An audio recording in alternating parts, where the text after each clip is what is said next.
Okay, we're going to be making the stuffed mushrooms now, and I've already cleaned all the mushrooms, and I have the large portobello mushrooms. I've taken the stems out, and then I've taken some extra mushrooms, and I'm just going to chop all of this up.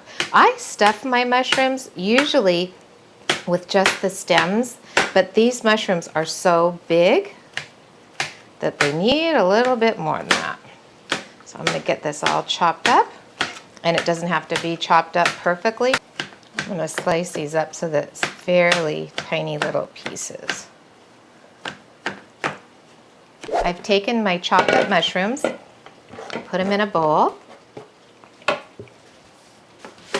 and then I take some just breadcrumbs, seasoned breadcrumbs, and it's about a cup full of breadcrumbs.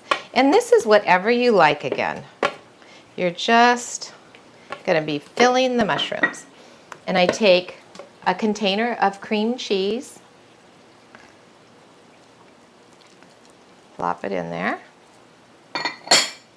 I take some mozzarella cheese, and it's a little less than a cup, but whatever you want, plop it in there. And then I'm going to add some garlic. You can add Parmesan cheese to this. You can add sausage to your stuffed mushrooms. There is so much you can do with these, but we're just keeping it real simple today. Did you see I got a different garlic press? This is the cheapest garlic press. The other one was fancy, but look at 3 in 1.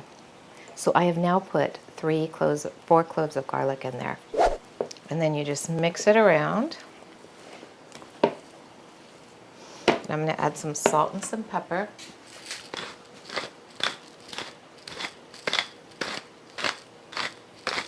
I think of the salt and pepper like dotting the I. It just brings out all the flavors.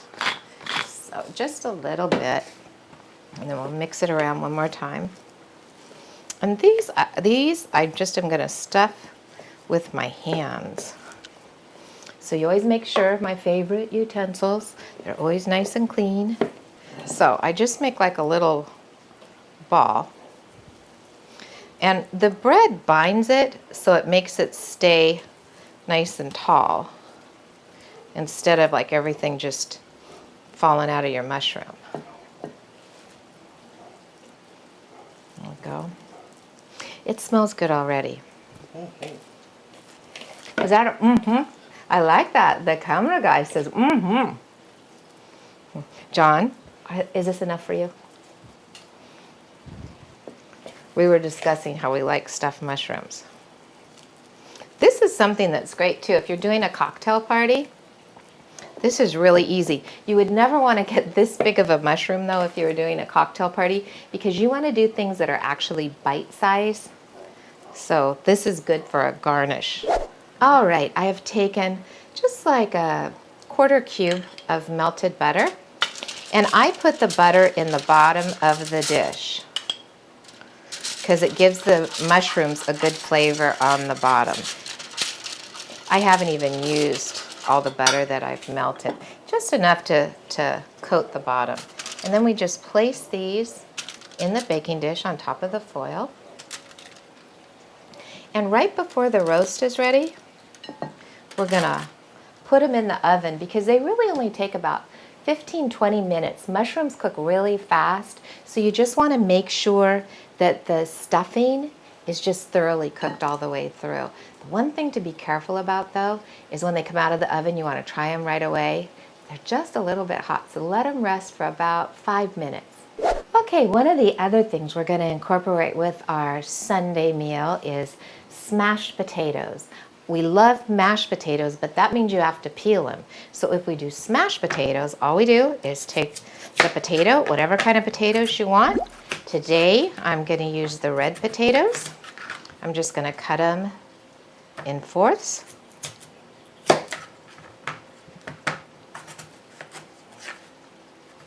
And I figure about a potato a person, unless you like leftovers. Then you can do more. All right, now I have a pot on the stove with water in it, and I'm gonna salt the water.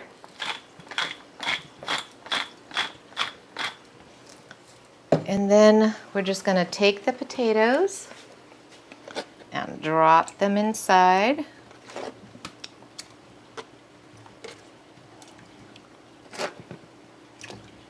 I like the red potatoes because when you're mashing them, it makes a nice color instead of just the white. Ooh. Do you see how full this pan got? Let me just dump out a little bit of the water because you don't want to go that full. So there we go. Because this is going to boil. So we'll do that. And then we put the lid on. Oh yeah, I'm such a gourmet cook. That's the thing that's fun because mistakes happen in the kitchen all the time. They're correctable, so no big deal. We have the stove on. It's on a medium-high heat, and we're gonna wanna let that boil for probably about 25 minutes. The best way to check for potatoes is stick a fork in them and they should fall apart. Okay, it's time to check our roast. And it looks like it's done. And we're gonna put it right over here to rest. You wanna give it about 15 minutes to rest out of the oven so all the juices kind of adhere inside. And then remember the mushrooms? I'm gonna take the mushrooms, put them right into the oven at 350, and they'll take about 20 minutes. And now we're gonna go over here to our potatoes, and I'm gonna drain them, and then I'll be right back.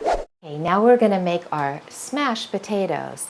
And remember how I told you put the fork in and if it just falls apart? See, they're done. First, I'm gonna put in some garlic. And we'll probably put in about 4 cloves. And the garlic, because the potatoes are so hot, the garlic will cook right in the potatoes.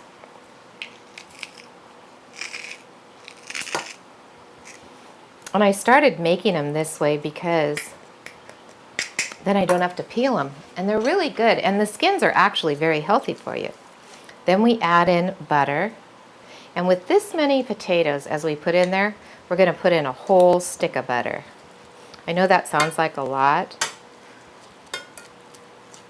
but you need it.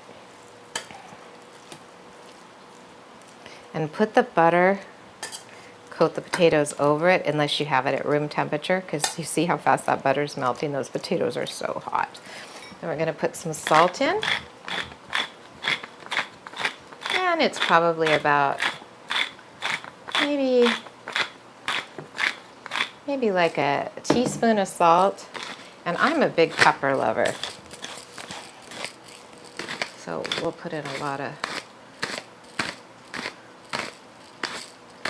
pepper. Okay, now you start mashing them. And the thing that's great about this, you could add bacon, you could add cheese, you could add cream cheese. I call it customizing your potatoes.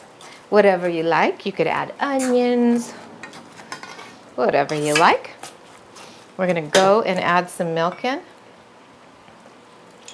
And this you just kind of watch it, because this just kind of makes them a little bit fluffier, and you'll see the potatoes will absorb the milk. That was probably about a half a cup of milk that I put in there. But you know what's funny is when you cook your potatoes, and I told you, you put the fork in and they just fall apart, look how easy this is to mash them up. Now these are a little bit, they're not your grandmother's mashed potatoes, because they're a little bit chunky, but they're full of a lot of flavor. Okay, I'm going to add just a little bit more pepper on the top.